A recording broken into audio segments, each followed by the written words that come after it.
Assalamualaikum warahmatullahi wabarakatuh. Selamat pagi, selamat siang, selamat malam, para teman-teman semua dan para viewers. Perkenalkan, nama saya Nado Sampramudana. Di sini saya akan memaparkan tentang paper saya mengenai analisis fundamental dan teknikal pada PT Kimia Farma Tbk dan PT BFI Finance Indonesia Tbk Finance yang memiliki dua sektor yang berbeda. Kalau PT Kimia Farma ialah berpacu pada kesehatan, yang PT BFI Finance berpacu pada keuangan. Oke, yang pertama adalah PT Kimia Farma. Yang kita lihat profilnya terlebih dahulu ya, PT Kimia Farma. PT Kimia Farma Tbk adalah salah satu BUMN di bidang industri farmasi pertama di Indonesia. Pada awalnya bernama NV Chemical Handle Rencap Co. pada tahun 1958. Pemerintahan Republik Indonesia melakukan peleburan sejumlah perusahaan farmasi menjadi PNF, Perusahaan Negara Farmasi. Bhinneka Kimia Farma kemudian pada 16 Agustus 1971, bentuk badan hukum PNF diubah menjadi perseroan terbatas, sehingga nama perusahaan berubah menjadi PT Kimia Farma Persero. Kegiatan utama Kimia Farma adalah produksi berbagai produk farmasi, distribusi, apotek, serta laboratorium. Melalui anak perusahaannya PT Sinkona Indonesia Lestari dan PT Paros Tbk yang memproduksi berbagai produk farmasi, diantaranya obat generik, obat bebas, obat herbal, obat etis bermerek, obat antiretroviral, kontrasepsi, dan bahan baku untuk kegiatan usaha di bidang retail farmasi. Klinik kesehatan dikelola oleh anak perusahaan PT Kimia Farma, Apotek KFA, yang secara khusus mengelola toko obat dan klinik serta menyediakan layanan optik. Untuk komposisi sahamnya, KF terdiri dari 66,77% yang dimiliki oleh perseroan, sementara 43,23%-nya dimiliki oleh publik. Oke, kita masuk ke analisis fundamental. Yang pertama adalah ada analisis makroekonomi. Pandemi COVID-19 berimbas pada perekonomian di dunia. Dampak yang sangat dirasakan yaitu adanya penurunan di GDP global yang ditunjukkan oleh garis biru muda. GDP global mengalami penurunan pada tahun 2020 mencapai negatif 4%. OECD memproyeksikan PDB global akan meningkat sekitar 4,2% pada tahun 2021 dan 3,7% lagi pada tahun 2022. Mungkin bisa dilihat dari tabel atau grafik di gambar di atas ini. Oke, lanjut. Yang kedua ada ekonomi domestik bangkit. Ekonomi Indonesia tumbuh 0,51% di triwulan 1 2022. Jika dibandingkan dengan periode sama tahun lalu, pertumbuhan ekonomi ini diiringi oleh peningkatan ekonomi masyarakat. Yang ketiga ada pelemahan rupiah.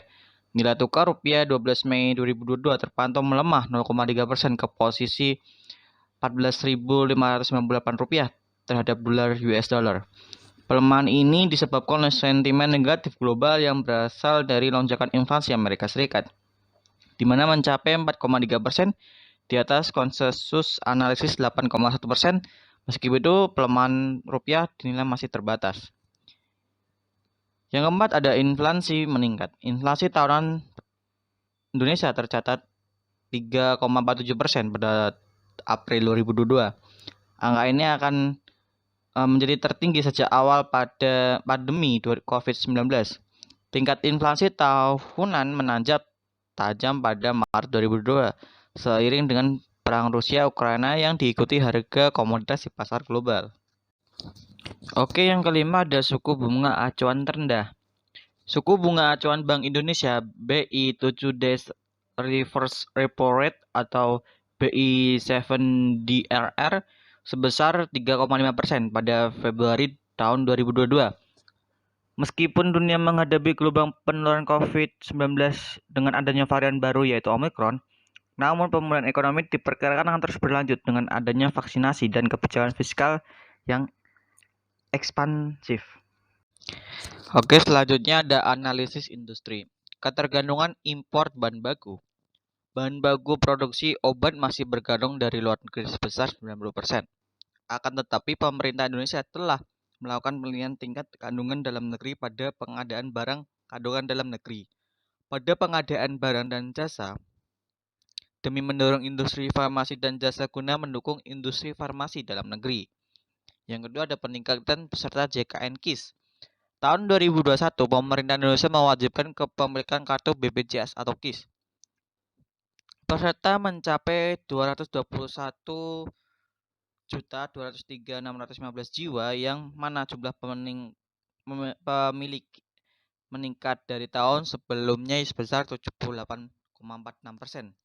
Sehingga peningkatan tersebut berpengaruh pada industri farmasi karena keterlambatan pembayaran klien obat yang diminimalisir. Oke, kita lanjut ke analisis perusahaan. Yang pertama ada solvabilitas dari Kimia Farma. Berdasarkan tabel yang ada di atas, perusahaan KF atau Kimia Farma memiliki rasio hutang jangka panjang dan debt to equity dari tahun 2015 hingga 2021. Untuk rasio hutang di tahun 2015 ke 2018 terjadi peningkatan rasio hutang yang menambah hutang dan berdampak negatif. Tetapi di tahun 2019 hingga 2021 terjadi penurunan rasio hutang dan itu berdampak baik. Untuk rasio hutang jangka panjang hanya memiliki dari tahun 2015 hingga 2018 dan setelah itu tidak memiliki hutang jangka panjang. Debt equity di tahun 2019 hingga 2021 mengalami penurunan dan itu merupakan cukup baik bagi perusahaan KF. Selanjutnya ada likuiditas dari KF. Berdasarkan tabel tersebut, KF memiliki rasio lancar, rasio cepat, dan rasio kas yang fluktuatif di ketiga rasio tersebut selama tahun 2015 hingga tahun 2021. Hal ini akan masih cukup meningkatkan kinerja dan pencapaian perseroan KF ini. Oke, lanjutnya dari profitabilitas. Rasio profitabilitas ini mengetahui bagaimana perusahaan dalam menghasilkan laba. Dalam hal ini, semakin tinggi rasio profitabilitas suatu perusahaan, maka semakin baik pula perusahaan tersebut. Bisa dilihat di 7 tahun ke belakang, di mana KF mencatatkan net profit atau gross profit dan operating profit yang fluktuatif. Hal tersebut menunjukkan bahwa kinerja Pevin tergolong cukup baik untuk masa depan. Oke, selanjutnya analisis technical analysis. Proses menganalisis teknikal ini menggunakan beberapa indikator, diantaranya moving average, MACD, dan stochastic. Moving average menggunakan untuk melihat sinyal beli dan jual golden cross ataupun dead cross. Pada moving average atau MA menggunakan MA5 bergaris warna hijau dan MA10 berwarna kuning dan MA20 berwarna biru. Pada ketiga MA telah mengalami golden cross yang ditunjukkan oleh garis warna hijau MA. Memotong MA10 dan MA20 yang menunjukkan pola reversal setelah sebelumnya mengalami downtrend, sehingga membentuk support di area MA10 dengan rank harga 1465 hingga 1490. Yang kedua ada stochastic. Mengkaji dari sisi indikator stochastic menunjukkan keadaan overbuy atau telah memasuki tahap jenuh beli sehingga berpotensi adanya koreksi. Oleh karena itu, peluang masih terbuka lebar untuk melakukan taking profit dengan segera menjual jika mempunyai saham tersebut, karena stok stochastic sudah mencapai titik overbuy dan masih berada di area ungu pada stok. Jika belum membeli saham KF, maka dapat menunggu momen indikator stochastic mendekati area oversell. Yang ketiga ada MACD. Posisi MACD ini menunjukkan pergerakan saham KF mendekati area dead cross, sehingga investor harus segera mengambil posisi sell terlebih dahulu karena garis biru pada MACD telah di atas garis merahnya. Potensi untuk downtrend sangat begitu terbuka lebar untuk menghindari kerugian. Di antara ketiga technical MA, stochastic dan MACD menunjukkan untuk segera melepaskan perusahaan KF atau menjual atau supaya tidak terjadi kerugian. Meskipun di moving average terjadi tren yang positif, tetapi untuk dua indikator lainnya Stochastic dan MACD menunjukkan tren untuk menjual kayak gitu. Jadi teman-teman bisa yang mempunyai saham KF mungkin bisa segera menjualnya karena terjadi downtrend gitu.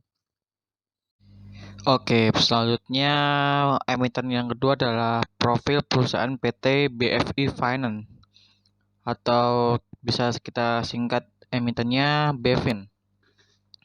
PT BFI Finance Indonesia Tbk BFI atau perusahaan berdiri pada tahun 1982 sebagai PT Manufaktur Hannover Leasing Indonesia, sebuah perusahaan patungan antara manufaktur Hannover Leasing Corporate dari Amerika Serikat dengan pemegang saham lokal. BFI adalah perusahaan pembiayaan terlama di Indonesia sekaligus menjadi perusahaan pembiayaan pertama yang mencatatkan sahamnya di Bursa Efek Jakarta dan Bursa Efek Surabaya, yang sekarang berubah nama menjadi Bursa Efek Indonesia atau BI. Perusahaan melakukan go publik pada Mei 1990 dengan kode saham yaitu ya BEFIN. Selanjutnya kita masuk ke analisis fundamental. Analisis yang pertama adalah makroekonomi. Perang konflik Rusia-Ukraina selama 2 tahun semenjak adanya pandemi, perekonomian dunia sudah kian membaik. Di antaranya AS, Korea Selatan dan Singapura, Vietnam dan China, Uni Eropa mengalami peningkatan perekonomian seperti yang dilansir pada laman nasional kontan.co.id. Namun, dengan adanya perang yang terjadi, mengakibatkan penurunan perekonomian global. Yang kedua, ada inflasi global yang terancam stagflasi. Inflasi global ini masih terkait dengan adanya perang di Ukraina saat ini, di mana baru-baru ini PBB memperkirakan inflasi global akan meningkat menjadi 6,7% di tahun 2022. Skenario terburuk ialah akan terjadi stagflasi atau inflasi secara terus-menerus. Pemerintahan Indonesia dianjurkan untuk mengantisipasi resiko global segera mengembalikan stabilitas harga atau pengendalian inflasi. Oke, selanjutnya ada analisis industri. Pada BFI Finance Indonesia Tbk, BFI mencatatkan kinerja positif dan pertumbuhan yang solid di tahun buku 2021. Sepanjang tahun 2021, BFI mencatat pembiayaan baru atau booking sebesar 13,7 triliun atau meningkatnya 79,8% year of year tahun dan 30,2% triwulan QoQ. Peningkatan besar pemesanan pada triwulan 4 tahun 2021 ini sejalan dengan pemulihan kondisi pandemi dan peningkatan aktivitas bisnis secara umum. Sejalan dengan itu, laba setelah pajak tercatat meningkat 61,3% dibandingkan periode yang sama tahun sebelumnya mencapai 1,3 triliun. Selanjutnya kita masuk ke analisis perusahaan. Yang pertama adalah solvabilitas. Berdasarkan tabel tersebut, perusahaan BEFIN memiliki rasio hutang jangka panjang debt equity dari tahun 2015 hingga tahun 2021. Untuk rasio hutang di tahun 2015 hingga 2017 terjadi peningkatan, tetapi di tahun 2018 terjadi penurunan. Di tahun 2019 terjadi kenaikan kembali. Dan tahun 2021 hingga 2021, di tahun 2020 hingga 2021 rasio hutang menurun dan itu merupakan hal yang baik bagi perusahaan. Untuk rasio hutang jangka panjang hanya memiliki dari tahun 2015 hingga 2018 dan setelah itu tidak memiliki hutang jangka panjang. Debt equity di tahun 2020 ke 2021 mengalami penurunan dan itu hal yang baik. Selanjutnya, likuiditas. Berdasarkan tabel tersebut, BEFIN tidak memiliki rasio cepat, hanya memiliki rasio lancar dan rasio kas yang fluktuatif di kedua rasio tersebut selama tahun 2015 hingga tahun 2021. Untuk tahun 2020 hingga 2021 terjadi peningkatan rasio lancar. Hal ini akan meningkatkan kinerja dan pencapaian dari perseroan BEFIN.